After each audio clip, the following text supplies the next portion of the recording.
with long range only, we wanted to create a database for data relating to long range only and proven data, not just what somebody thought, so they put it on the internet. And also a place where you go search for that stuff. So that's what we've created with the form of long range only, and that stuff will always be there, and it'll always be credible stuff from credible sources. One of the biggest things I see is the most valuable and credible progression in long range and ELR shooting, whether it be hunting at shorter distances or putting bullets on steel at extreme long range distances. What we have learned about bullets and twist rates and how BC is affected by all of the above, and also the learning we've done about how to maintain a stable BC so you don't get a lot of vertical dispersion at the very farthest distances.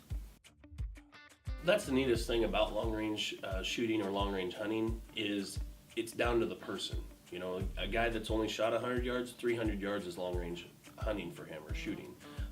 Whereas the guys that have been shooting 300, 500, 600, they're going for that 1,000, that mile shot. So that's the neatest thing that we've always been very interested about with long range is it's down to the shooter, and it's fluid depending on who's doing it, and that's the biggest interesting thing. And it doesn't mean that just because somebody else is out there doing 2,000 yards means you have to do that to be long range shooting. You can be doing it at 300 yards if you live in Iowa, where a 100-yard shot is a big deal. What long range shooting means to me is it has given me the ability to be as good at the break of the trigger as I was for the rest of the hunt. And as you all know, I'm pretty much a long range hunter is what I consider myself. I've done the short up stuff. I still shoot with a bow. I used to hunt whitetail with a slug gun and had to crawl on my belly to get within 20 yards. But what I'm doing now, living out west, it's given me the ability to open that door to sit there and take all the time in the world needed to be very precise about the shot and be as good at the break of the trigger as I was for the rest of the hunt, from stalking to scouting to whatever it may be. Who is Jeff Brozovich? I never think, that's a question you never think about it. Who am I?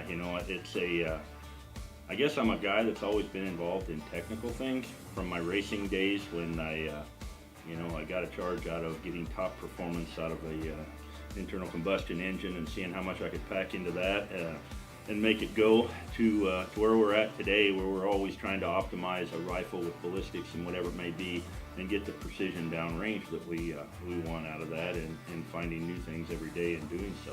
But above all, I'm just a hunter that likes to practice a lot and likes to be good at it when I go.